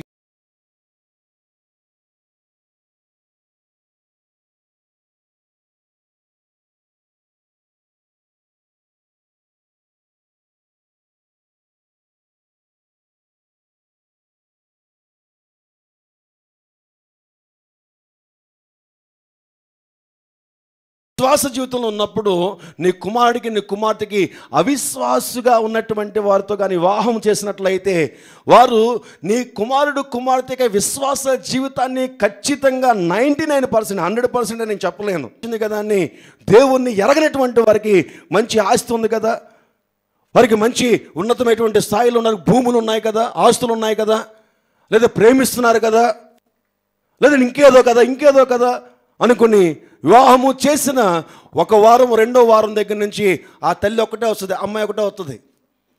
అప్పుడు పాస్టర్ అడుగుతారు, అమ్మ మన పెళ్ళి అయింది కదమ్మా, మరి మీ హస్బెండ్ రాలేదంటే, అంటేనండి ఆయనకి కొంచెం చర్చ్ ఎక్స్పీరియన్స్ లేదు, కొన్ని రోజుల్లో నేను చెప్తున్నాను పాస్టర్ వస్తారండి. అలాగమ్మా, సరే అమ్మా, ప్రార్థన చేద్దాం, సంఘం అంతా ప్రార్థన చేయండి. మరి దేవుని కృపలో మరి కొన్ని పన్నుమైన పరిస్థితుల్లో వారు దేవుని ఎరగని వారిని పెళ్లి చేసుకున్నారట. అతనికి చర్చ్ అంటే ఏంటో తెలియదట, సంఘం అంటే ఏంటో తెలియదట, దేవుడు అంటే ఏంటో తెలియదట. వారి కుటుంబస్తులందరికీ కూడా వేరే దేవతలను వారు పూజిస్తున్నారట. వారి దేవుడు వేరు, ఆ దేవుడి మీద నమ్మకం ఉంది, మన దేవుడి మీద నమ్మకం లేదు. మన బిడ్డకేమో మన దేవుడి మీద నమ్మకం ఉంది. మరి వాళ్ళని బలవంతం చేయలేము, తప్పది. ఎవరి దేవుడు వారికి గొప్ప, ఎవరి దేవుడు వారికి గొప్ప. కాబట్టి మనం గొప్పకుని ఏం చేయాలి, ప్రార్థన చేయండి అమ్మా అని అనౌన్స్మెంట్ చేశాడు ఈ పాస్టర్. అందరూ కలిసి బోర్ను ప్రార్థన చేస్తున్నారు, అయ్యో ప్రభు అని. ఆ తల్లిదండ్రులు కూడా కొంచెం ప్రార్థనలో ఏకీభవించి ప్రార్థన చేస్తున్నారు. 2వ వారం అయిపోయింది, 3వ వారం అయిపోయింది, అమ్మగారు రావడం మానేశారు. అమ్మా మీ అమ్మాయి రాలేదమ్మా అంటేనండి, పాస్టర్ గారు అండి కొంచెం ఆ నుంచి ఆహా వరకు వెళ్తుంది ఆ తల్లి ఆ పాస్టర్ గారి దగ్గర. ఆగ మొదలెట్టి ఆ తర్వాత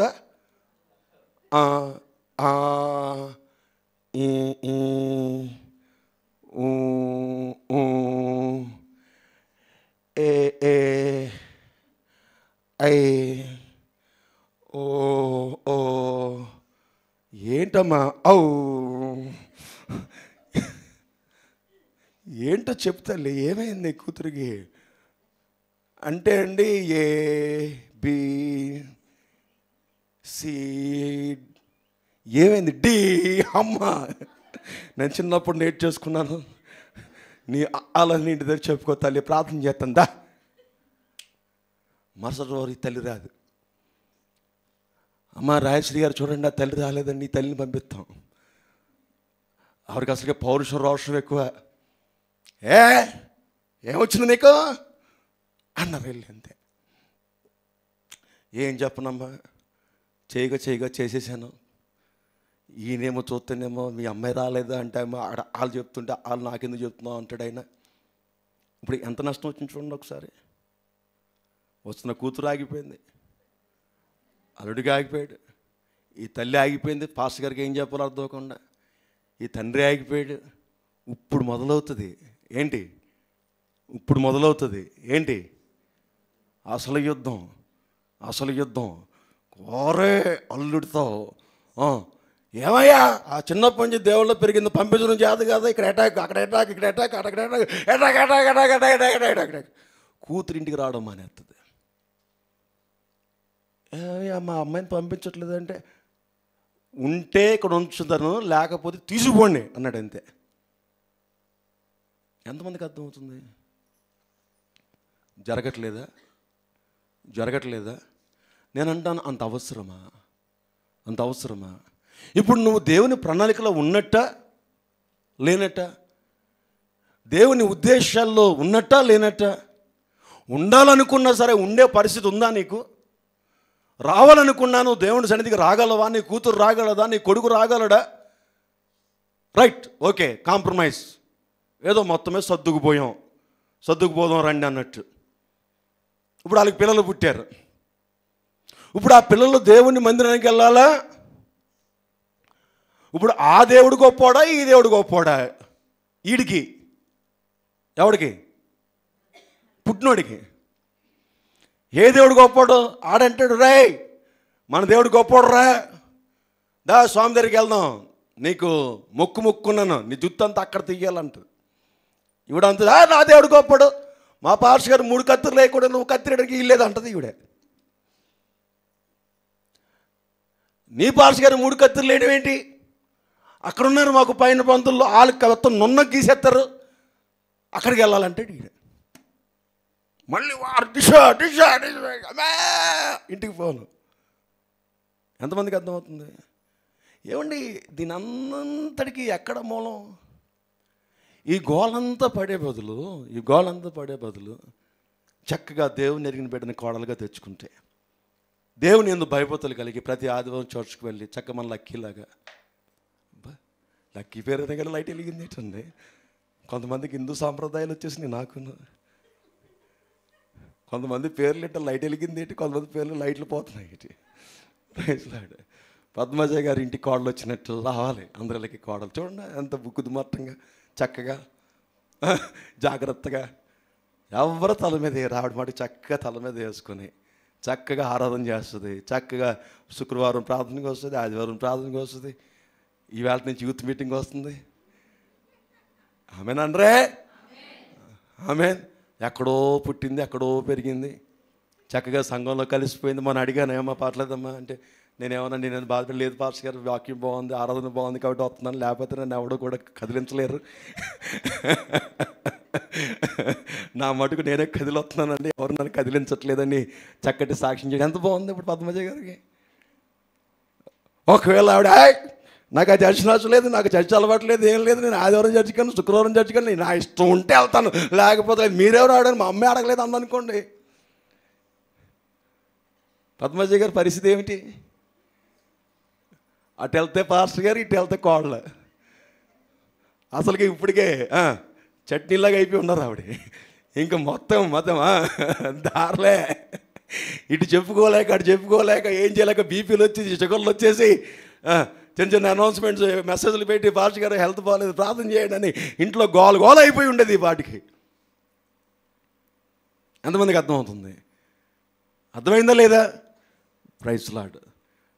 సో మనం వివాహము చేసుకునేటప్పుడే ఆ యొక్క బిడ్డలతో జాగ్రత్తగా ఉండాలి. చూడండి, ఎఫెసీయులకు రాసిన పత్రికలో మనం చూస్తే 4వ అధ్యాయము ఎఫెసీయులకు రాసిన పత్రిక 4వ అధ్యాయము 17వ వచనంలో మనం చూస్తే, ఎఫెసీయులకు రాసిన పత్రిక 4వ అధ్యాయం 17వ వచనం చదవండమ్మా. కాబట్టి అన్యజనులు నడుచుకున్నట్లు ఇక మీదట నడుచుకొనవలదని ప్రభువునందు సాక్ష్యం ఇచ్చుచున్నాను. వారైతే అంధకారమైన మనస్సు గలవారై తమ హృదయ కాఠిన్యము వలన తమలోనున్న అజ్ఞానము చేత దేవుని వలన కలుగు జీవములో నుండి వేరుపరచబడిన వారే తన మనస్సునకు కలిగిన వ్యర్థత అనుసరించి నడుచుకొనిచున్నారు. ఇది అవిశ్వాసులు చేసేది. అవిశ్వాసుల యొక్క జీవితం ఎలాగుంటుందంటే, వారు అంధకారమైన మనసుతో దేవుని జ్ఞానము అంటే వారికి తెలియదు.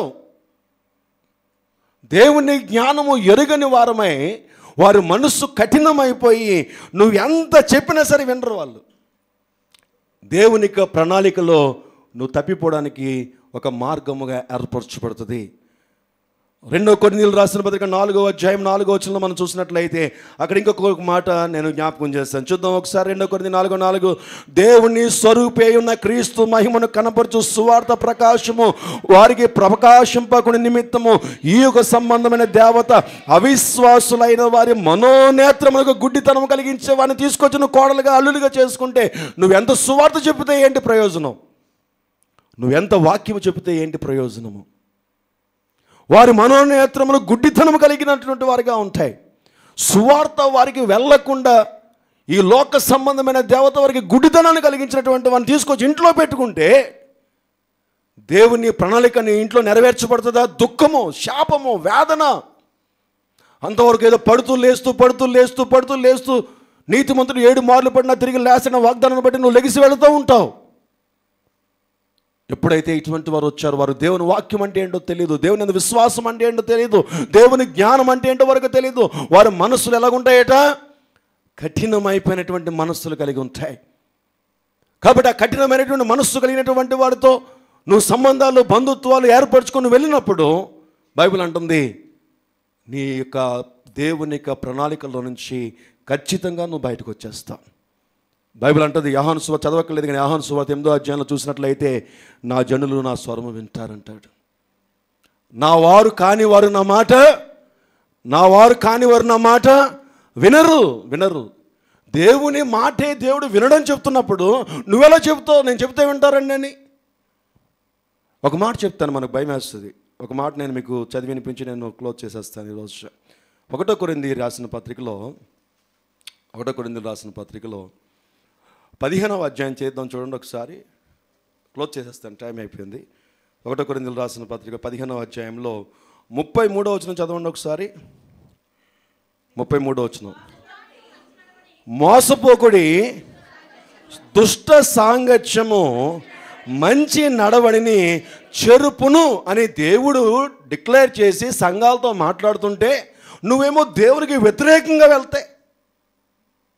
ఇప్పుడు ఆఫీస్కి వెళ్తామండి, ఆఫీస్లో దేవుని ఎరిగిన వారు ఉంటారు, దేవుణ్ణి కలిసి పనిచేయి, తప్పులేదు, కలిసి పనిచేయి.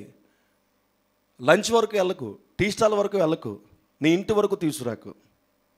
ఎంతవరకు ఉండాలో అంతవరకు ఉండు. లేదు, వారు దేవుని వాక్యాన్ని వింటున్నారు, దేవుని మాటలు వింటున్నారు, దేవుని జ్ఞానం వారికి ఉంది, కొంచెమో కొద్దో గొప్ప వాళ్ళ చర్చ్ యొక్క ఎక్స్పీరియన్సెస్ ఉన్నాయి, వారు దేవుని సన్నిధికి వెళ్తారు, దేవుడు అంటే ఇష్టమే వాళ్ళకి, ఓకే రైట్.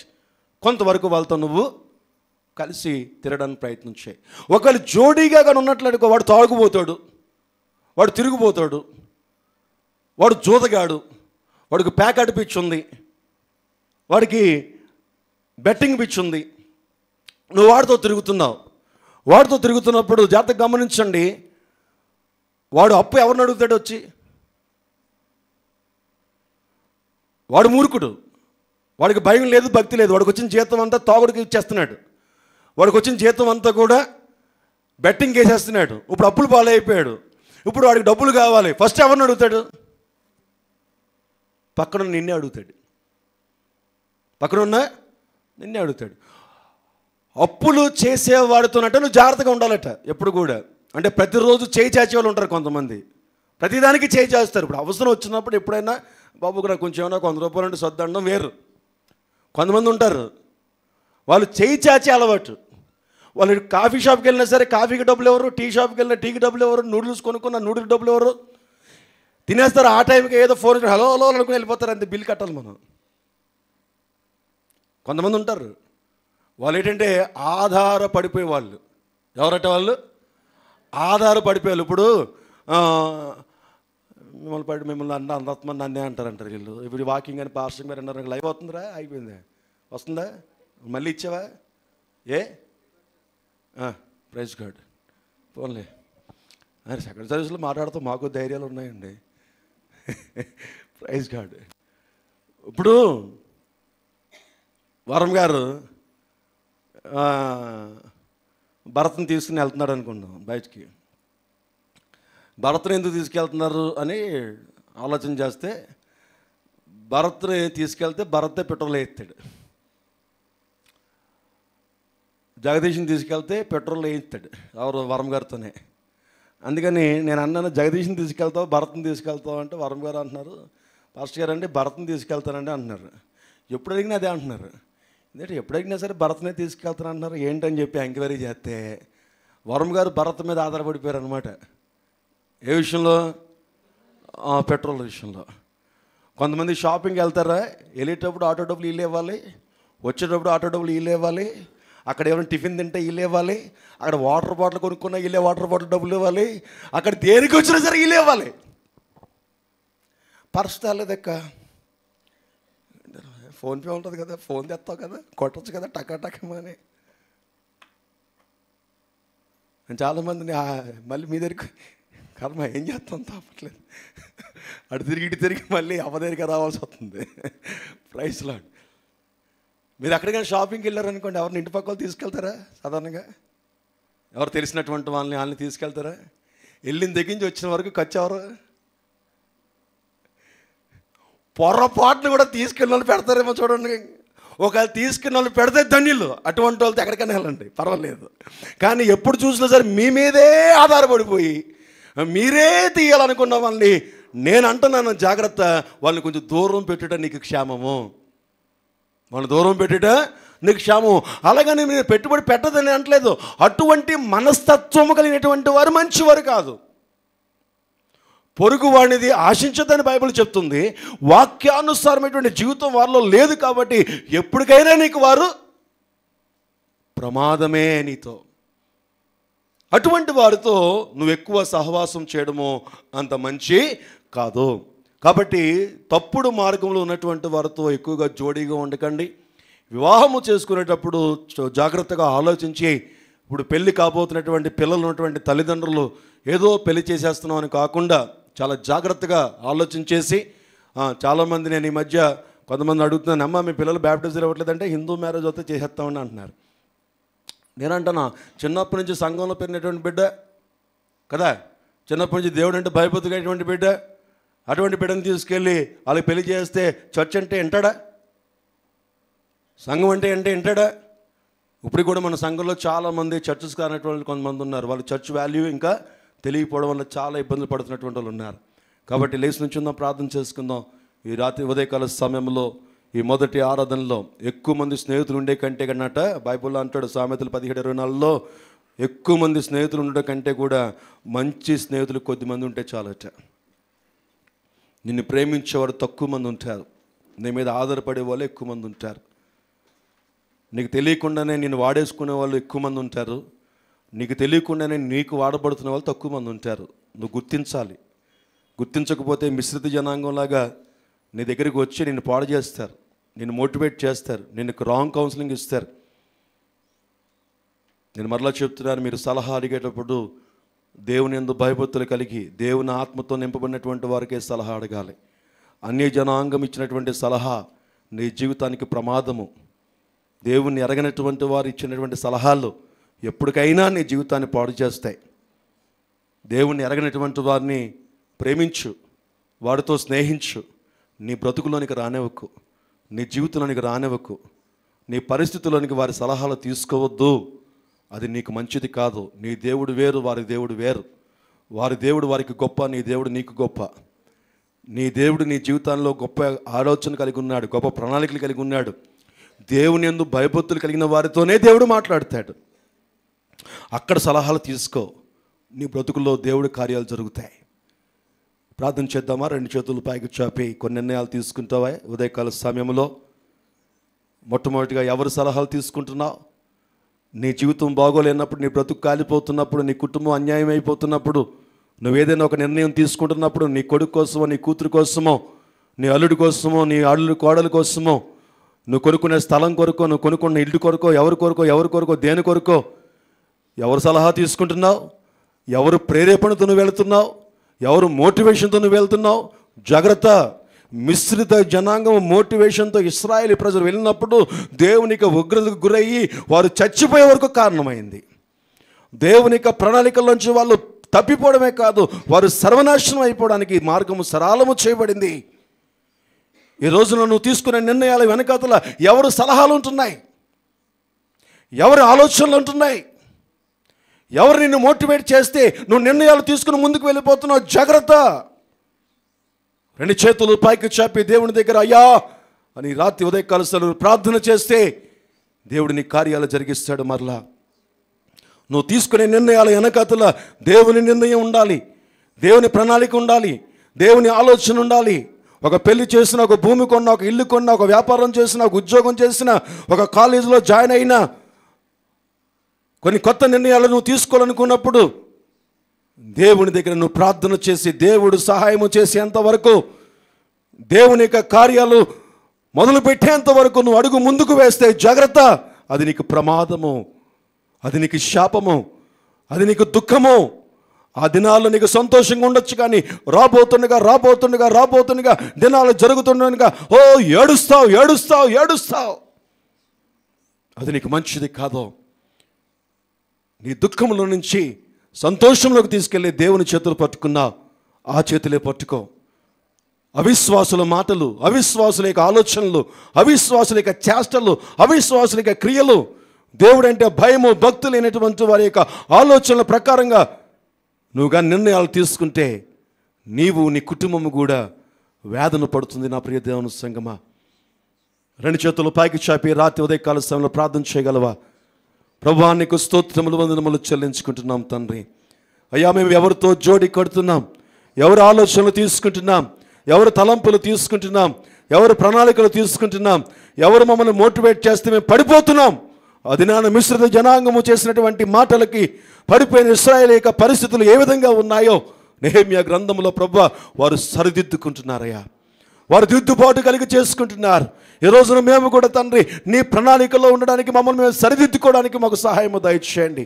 దుష్టుల ఆలోచన చొప్పున నడవక, అపహాసకులు కూర్చుండే చోట కూర్చుండగా, పాపుల మార్గము నిలవక నీ వాక్యం సెలవిస్తూ ఉంటుండగా మేము తీసుకునేదే దుష్టుల ఆలోచన తీసుకుంటున్నామయ్యా. చాలాసార్లు వారు లోకంలో అనుభవజ్ఞులని, లోకానుసారమైన జీవితంలో వారు అనుభవజ్ఞులని వెళ్ళి వారు ఆలోచనలు తీసుకుంటున్నారు. వారు నీ వాక్యానికి విరుద్ధమైన ఆలోచనలు ఇస్తున్నారు, వారు నీ వాక్యానికి వ్యతిరేకమైన ఆలోచనలు ఇస్తున్నారు, నీ ప్రణాళికకి వ్యతిరేకమైన ఆలోచనలు ఇస్తున్నారు. మేము తీసుకుని అయ్యా మేము సీక్రెట్గా మా జీవితాన్ని ముందుకు తీసుకెళ్ళిపోతున్నాం.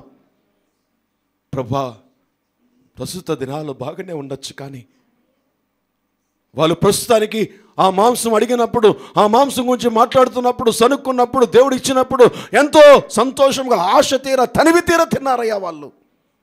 కానీ ప్రభువా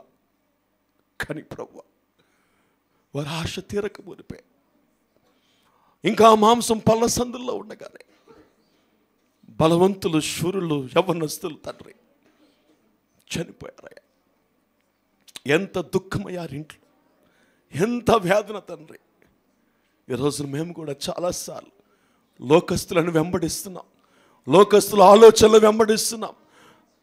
ప్రార్థన చేద్దాం, అడుగుదామా? రెండు చేతులు పైకి చెప్పి ఒకళ్ళు నువ్వు అడగకపోతే రాబోతున్న దినాల్లో నీకే శ్రమ. దేవుని బిడ్డల యొక్క ఆలోచనలే తీసుకోవాలి, దేవుని సేవకుల దగ్గరికి వెళ్ళాలి. లేదంటే దేవుని యందు భయభక్తులు కలిగి నీతి నియమాలు కలిగిన వారి దగ్గరికి వెళ్ళి సలహాలు తీసుకోవాలి. వారి బతుకులే బాగో, వారి జీవితాలే బాగోలు, ఎటువంటి వారి దగ్గరికి వెళ్ళి నువ్వు సలహాలు తీసుకుంటే నీ బతుకు వారి బతుకులాగే తయారవుతుంది. ప్రార్థన చేద్దామా? ఈరోజు తెలియకుండా ఎన్ని పొరపాట్లు చేస్తున్నాను, తెలియకుండా ఎన్ని పొరపాట్లు నీ జీవితంలో చేస్తూ ఉంటా. ప్రభువా, నన్ను క్షమించు నాయన. ఒకవేళ ఇంతవరకు తండ్రి లోకస్తుల ఆలోచన ప్రకారంగా, లోకస్తులు మమ్మల్ని మోటివేట్ చేస్తే ఆ మోటివేషన్స్లో కొన్ని నిర్ణయాలు తీసుకున్నట్లయితే ఇదిగో ఈరోజు మా చేతులు ఎత్తి నాయన యేసు నామమును బట్టి మమ్మల్ని క్షమించు. ఇక నుంచి నాయన నీ ప్రణాళికల్లో మేము వెళ్ళడానికి, నీ ఉద్దేశంలో వెళ్ళడానికి, నీ క్రమములోనే వెళ్ళడానికి మాకు సహాయం దయచేయమని యేసుక్రీస్తును ప్రార్థిస్తున్నాం తండ్రి. ఆమేన్. ప్రత్యేకమైన పాట పాడుతూ కానుకలు సమర్పించుకుందాం.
అభిషేకము నా పైన కుమ్మరించుము.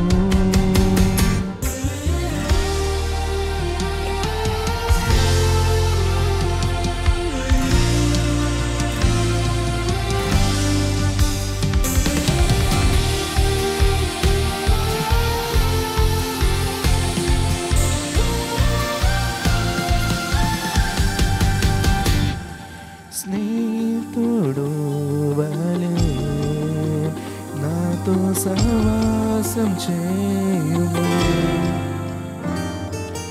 అకరలన్నీయు తీర్చువాడవు. స్నేహితుడు వలె నాతో సహవాసం చేయుము, అకరలన్నీయు తీర్చువాడవు. పరమాత్మ నీ వాగ్దానము నా పట్ల నెరవేర్చుము. ఇంతలా అభిషేకము నా పైన కుమ్మరించుము. పరలోకమంతటిలో నీ నామము కీర్తించును, భూలోకమంతటిలో నీ మహిమను కనపరచుము. లోకమంతటిలో నీ నామము కీర్తించుము, భూలోకమంతటిలో నీ మహిమను కనపరచుము. పరలోకమంతటిలో నీ నామము కీర్తించుము, భూలోకమంతటిలో నీ మహిమను కనపరచుము. హల్లెలూయా.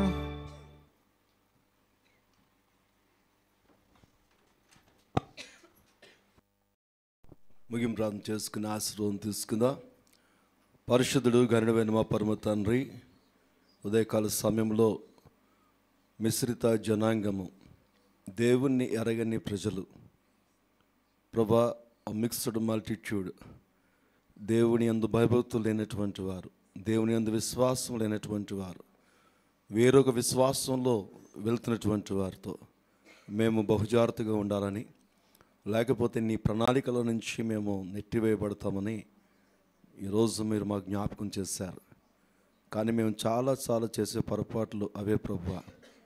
ఎవరు సలహాలు తీసుకుంటున్నామో తెలియకుండా మాకు అనుకూలమైన సలహాలు ఇచ్చేవారిని ప్రేమిస్తూ ప్రభా ఆ సలహాలను వెంబడిస్తూ చివరికి వేదన దుఃఖాన్ని ఇళ్లలో తీసుకొచ్చిన కుటుంబాలు ఎన్నో ఉన్నాయి తండ్రి.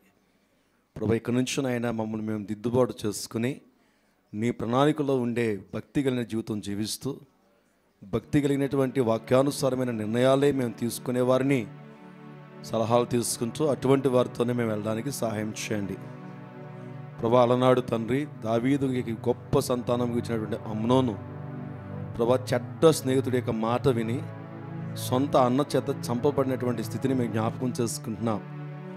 ఎంతో గొప్ప ప్రణాళిక ఉంది వారిలో, కానీ ప్రభా చంపబడినటువంటి స్థితికి వెళ్ళిపోయాడు. కారణం ఒకటే తండ్రి, చెడ్డ స్నేహితుడితో అమ్నోను సహవాసం చేశాడు. తన చెడ్డ ఆలోచనకి సహాయము చెడ్డ స్నేహితుడిని అడిగాడు. ఫలితంగా ప్రభువా తన జీవితమే నాశనం చేసుకున్నాడు. ఈ రోజున సంఘములో కూడా అటువంటి వారు ఉన్నారు తండ్రి. అందుకేనైనా వారిని మెన్షన్ చేస్తూ మేము ప్రార్థన చేస్తున్నాం. మా చేతులు పైకెత్తుతున్నాం ప్రభువా, సహాయము దయచేయండి. తెలుసో తెలియకో ఈ రోజు వరకు అలాంటి పరిస్థితిలో వెళితే సరిదిద్దుకుని ప్రభువా నీ ప్రణాళికలోకి తిరిగి వచ్చుటకు బిడ్డలకి సహాయము దయచేయండి. వారి కుటుంబాలను దీవించండి, వారి కుటుంబాలని ఆశీర్వదించండి. ఈ సమయంలో ప్రభా కలకత్తాలో ఉన్నటువంటి ప్రభా మౌనిక వారి యొక్క కుటుంబస్తుల్ని, వారి తల్లిదండ్రులని, వారి కుటుంబాన్ని మేము జ్ఞాపకం చేసుకుంటున్నాం. వారి స్నేహితుల్ని జ్ఞాపకం చేసుకుంటున్నాం. యేసు క్రీస్తు నామములో వారికి సమాధానము దయచేయండి. ఎంతో దుఃఖముతో తండ్రి, మామూలుగా చనిపోయిన వేడరగైనా ఎంతో భయంకరంగా తన కుమార్తె చనిపోయిన వార్త కళ్ళారా చూసినప్పుడు తండ్రి వారి గుండెలు ప్రభా ఎంతో వేదన దుఃఖముతో ఉన్నాయ్యా. ఎంతమంది చెప్పినా, ఎంత న్యాయం చేసినా, ఎన్ని రకాలుగా శత్రువుని హింసించినా వారి హృదయానికి ఓదార్పు రాదు ప్రభువా. కానీ మీరు ఓదారిస్తే వారు ఓదార్చబడతారు, మీరు ఆదరిస్తే వారు ఆదరించబడతారు. అయ్యా ప్రభా, విడిచిపెట్టబడిన తల్లిదండ్రులకి నాయన వారి కుటుంబానికి నీ ఆదరణ దయచేయండి, నీ ఓదార్పు దయచేయండి తండ్రి. నీకు అన్నారు ఇప్పుడు తండ్రి శత్రువులు ఎంతగా చేసినా, ఆ శత్రువుల్ని ఎంతగా హింసించినా, ఆ శత్రువులకు మరణశిక్ష వేసినా ఆ బిడ్డ తిరిగి రాదయ్యా ప్రభా. కల్లార తండ్రి ఎన్ని ఆశలు అయ్యా తల్లిదండ్రులకి, తన కుమార్తెను చూసి ఎన్ని ఆశలు పెట్టుకున్నారు ప్రభా. తండ్రి ఆ యొక్క హాల్లో తండ్రి విగత జీవికున్నటువంటి ఆ కుమార్తెను వారు చూస్తున్నప్పుడు అయ్యో గుండెలు పగిలిపోయినాయి అయ్యా వారికి. అయ్యా గుండె పగిలిపోయినటువంటి ఆ గుండెల్ని తిరిగి కట్టగలిగిన సామర్థ్యం కలిగిన దేవుడు నీవే తండ్రి. ఇదిగో మేమందరము నాయన చేతులు ఎత్తి ప్రార్థన చేస్తున్నాం. ఆ కుటుంబాన్ని ఆదరించండి, ఆ కుటుంబానికి నెమ్మది దయచేయండి, ఆ కుటుంబంలో నీ సహాయము నీ కృపను దయచేయండి తండ్రి. నీకు స్తోత్రములు చెల్లించుకుంటూ ఉన్నా. అటువంటి కార్యాలు ఎక్కడైతే జరుగుతున్నాయో, అటువంటి క్రియలు ఎక్కడైతే జరుగుతున్నాయో వాటి నుంచి మా దేశమునకు విడుదల కలుగునుగాక తండ్రి. నీకు కొందరు మరి ముఖ్యంగా తండ్రి ఆడపిల్లలకి రక్షణ కావాలయ్యా. ఆడపిల్లల చుట్టూ నీ కంచె వేయండి తండ్రి. నీకు కొందనాలు చెల్లించుకుంటున్నాం అయ్యా. రాత్రుల్లో బయటికి డ్యూటీస్కి వెళ్తున్నటువంటి వారు తండ్రి, అయ్యా నైట్ స్టడీస్కి వెళ్తున్నటువంటి వారు, కాలేజీస్కి వెళ్తున్నటువంటి వారు, స్కూల్స్కి వెళ్తున్నటువంటి వారు, అయ్యో ఎన్నో భయంకరమైన పరిస్థితులు అయ్యా. చిన్న పిల్లల్ని ప్రభా రేప్ చేసి చంపేస్తున్నారు అయ్యా. అయ్యా స్కూల్స్లో ప్రభా 2వ తరగతి 3వ తరగతి ఆడపిల్లల్ని తండ్రి ఆ స్కూల్ అటెండెన్స్ చంపేస్తున్నారు అయ్యా. అయ్యా సహాయము దయచేయండి. ఎవరయ్యా మాకు కాపుదల తండ్రి? అయ్యా మా ఇంటి ఆడబిడ్డలకి నీవే కాపుదల ప్రభువా. మా ఇంటి ఆడబిడ్డల్ని కాపాడండి నాయన. నీకు స్తోత్రాలు. అయ్యో మీ కంచె వేయండి నాయన. ఉదయం నుంచి నాయన స్కూల్స్కు పంపించేస్తున్నాం తల్లిదండ్రులుగా. ఎన్నో ఆశలు వారి మీద ఉన్నాయి తండ్రి. కానీ ప్రభువా అకస్మాత్తుగా ఒక ఫోన్ వస్తుంది, నీ కుమార్తె చనిపోయింది, నీ కుమార్తె రేప్ చేశారు, నీ కుమార్తెని చంపేస్తారని చెప్పినప్పుడు నాయన అయ్యో ప్రభువా తల్లిదండ్రులుగా తండ్రి ఎంతో వేదన నాయన, దుఃఖము తండ్రి. ఎవరయ్యా మా దేశమును కాపాడగలరు? అయ్యా నీ వాగ్దానములు మాకున్నాయి కదా అయ్యా. సంఘం ఎలుగెత్తి ప్రార్థన చేస్తే సంఘం యొక్క ప్రార్థన బట్టి ఆ దేశమును కాపాడుతున్న వాగ్దానము చేసిన దేవా, ఇదిగో నాయన ఉదయకాల సమయంలో 2 చేతులు పైకెత్తునైనా మా ఇంటి ఆడబిడ్డని కాపాడమని, మా దేశపు ఆడబిడ్డని కాపాడమని ప్రార్థన చేస్తున్నాము నాయన. వారి చుట్టూ మీ కంచె వేయండి తండ్రి. నీకు స్తోత్రములు చెల్లించుకుంటున్నా. సంఘములో తండ్రి ఎంతమంది అయితే అనారోగ్యంతో ఉన్నారో యేసు నామములో వారికి స్వస్థత. అలాగే ప్రభా కుటుంబాల్లో నీ దీవెన దయచేయండి, నెమ్మదిని దయచేయండి, ఉద్యోగాలను ఆశీర్వదించండి, వ్యాపారాలు ఆశీర్వదించండి. అయ్యా చదువులను బ్లెస్ చేయమని ప్రార్థన చేస్తూ మా ప్రభువును యేసుక్రీస్తు వారి పేట వేడుకొనిచున్నాం తండ్రి. ఆమేన్. మన తండ్రి దేవుని యొక్క ప్రేమ, మన ప్రభు అయిన యేసుక్రీస్తు వారి కృప, పరిశుద్ధాత్మ యొక్క అన్యోన్య సహవాసము ఇప్పుడు ఎల్లప్పుడు నిరంతరం మీకు మీ కుటుంబాలకు తోడై ఉండి మిమ్మల్ని ఆశీర్వదించును గాక. ఆమేన్.